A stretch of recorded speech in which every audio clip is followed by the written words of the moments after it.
Une région frontalière est souvent un lieu de conflit.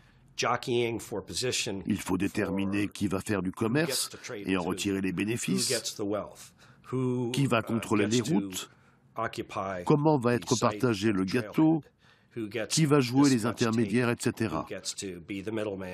Il y avait sans doute beaucoup de querelles politiciennes en interne et de sang versé. La capitale régionale de Chachapoyas est aujourd'hui une plaque tournante des métaux précieux et de la drogue. Mais les bénéfices ne sont pas investis sur place. La collection de momies conservée par les autorités locales semble un peu poussiéreuse. Mais les chercheurs ont tout de même découvert ici des informations importantes sur les origines et le destin des Chachapoyas. Cette momie appartient à une famille composée de 3 personnes. Il s'agit d'une femme âgée de 25 ans, un enfant de 6 ans et un homme.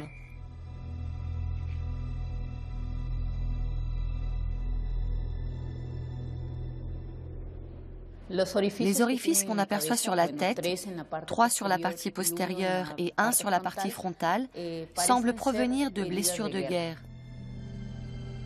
Régulièrement, les archéologues retrouvent des dépouilles témoignant de morts violentes.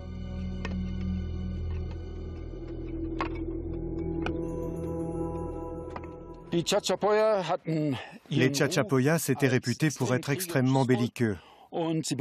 Ils utilisaient principalement des frondes pour se défendre contre leurs ennemis ou pour les attaquer. Des frondes très différentes de celles des autres peuples du Pérou.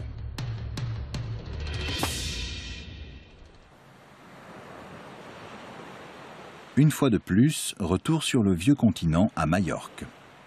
Un champion du monde se rend à l'entraînement. Juan José Caballero, maître incontesté du tir à la fronde, une discipline toujours pratiquée aux Baléares.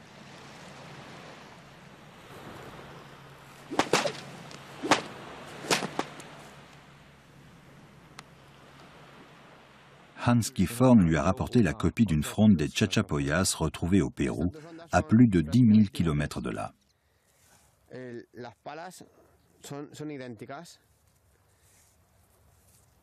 La comparaison avec une fronde traditionnelle de Majorque donne un résultat surprenant. Elles sont pratiquement identiques, jusqu'à la façon de nouer la boucle qui accueille le projectile.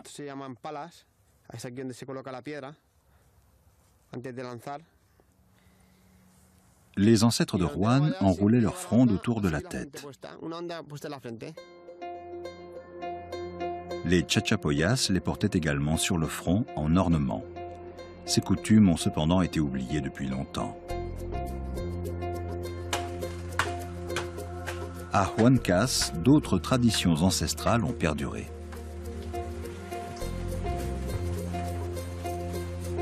Beaucoup d'habitants portent encore des noms typiques des Chachapoyas. Clotilde Alva, potière, est fière de cette ascendance.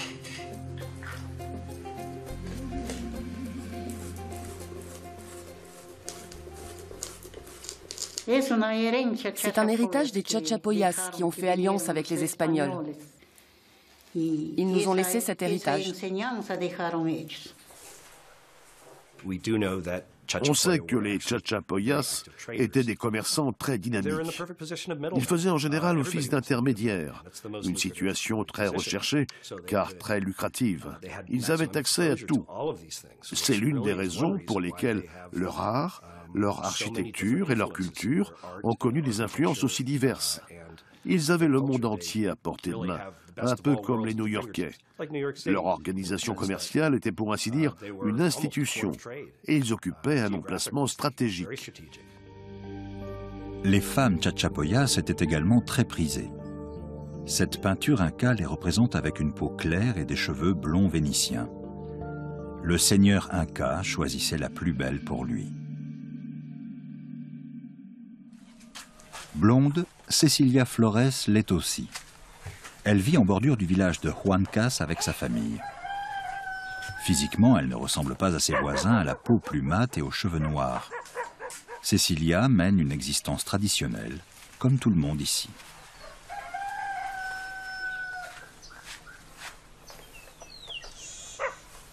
Chaque jour, elle apporte ainsi le déjeuner à son mari sur son lieu de travail, une coutume bien ancrée.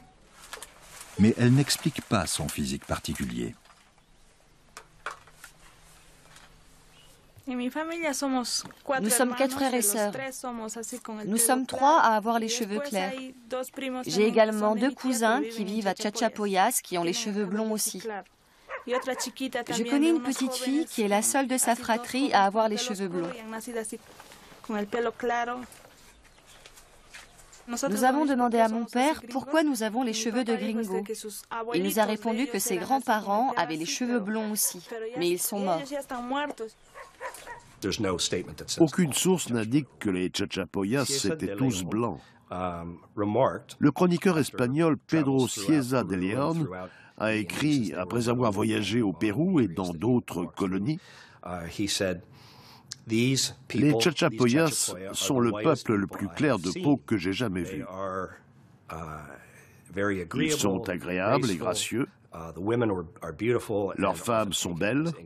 Les Incas les prennent souvent pour concubines ou pour épouses. Il décrit aussi leur habillement. La fronde, parfois enroulée autour de la tête, pour les hommes, avec des vêtements de laine ou de coton. Il était très impressionné par les Chachapoyas et les trouvait séduisants. À Limabamba aussi, on raconte qu'il y a toujours eu beaucoup d'habitants blonds à la peau claire, même si les villageois sont principalement d'origine indienne. Comme à Huancas, personne n'a jamais entendu parler d'ancêtres venus d'Europe.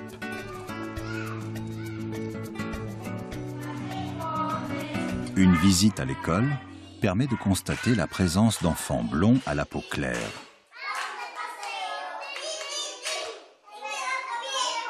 Pour établir leur empreinte génétique, on prélève des échantillons de salive. La jeune Valentina y participe elle aussi, même s'il est plus intéressant d'étudier les sujets mâles sans lien de parenté pour obtenir des résultats probants. La petite fille est issue d'une famille de la région dans laquelle personne n'a connaissance d'ancêtres qui ne seraient pas indiens.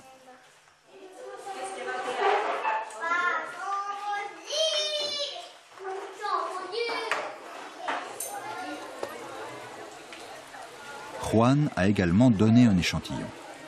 Avec ses cheveux roux, il est un sujet d'étude idéal. Mais il pourrait s'agir d'une simple mutation génétique survenue dans une ascendance entièrement indienne.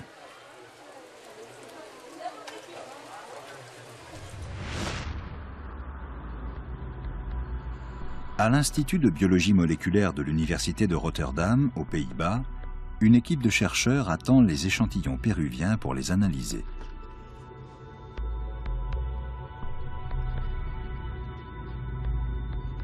Sous la direction de Manfred Kaiser, ils ont identifié dans le génome humain des marqueurs particuliers correspondant à la couleur des cheveux.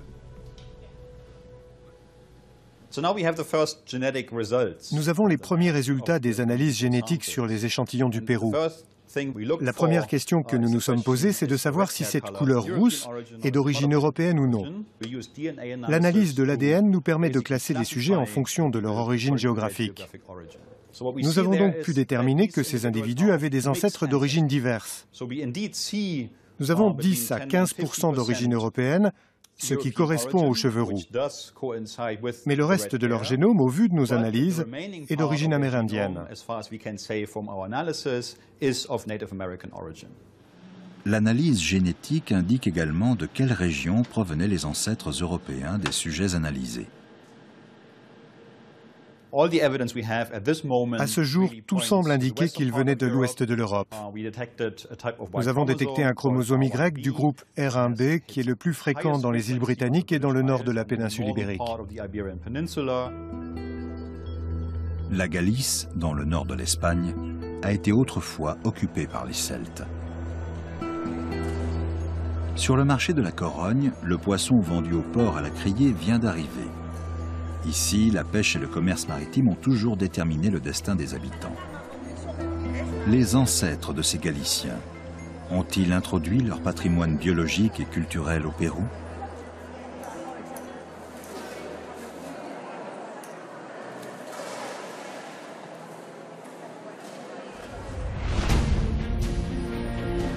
Il y a 2000 ans, des guerriers celtes auraient été en mesure de traverser l'Atlantique.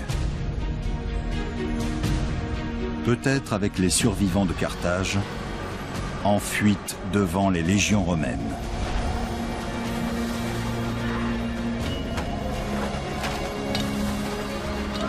Des hommes animés par l'énergie du désespoir. Des fugitifs attirés par une nouvelle contrée au-delà des mers.